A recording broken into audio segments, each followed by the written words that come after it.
In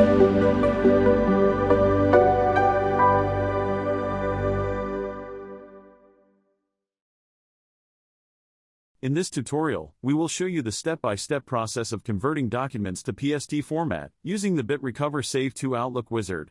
To install the BitRecover Save to Outlook wizard, download it from the link in the video description.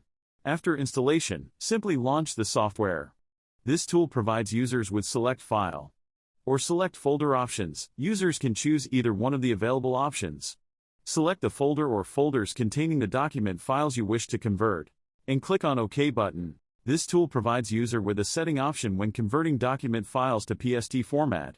It provides a from email address option for PDF, DOC, RTF, and other document files when importing them into Outlook. Simply click the Convert button and select the destination folder for the converted data to be saved. After selecting the destination folder, the conversion process will begin. Once the conversion is completed, you'll receive a notification indicating that the conversion was successful. The trail version will only process 25 messages, and to remove the limit, user will have to purchase license to the software. Click OK to open the destination folder and access the newly converted files. You have successfully converted documents using the BitRecover Save to Outlook wizard. And that's it for this video. Thank you for watching.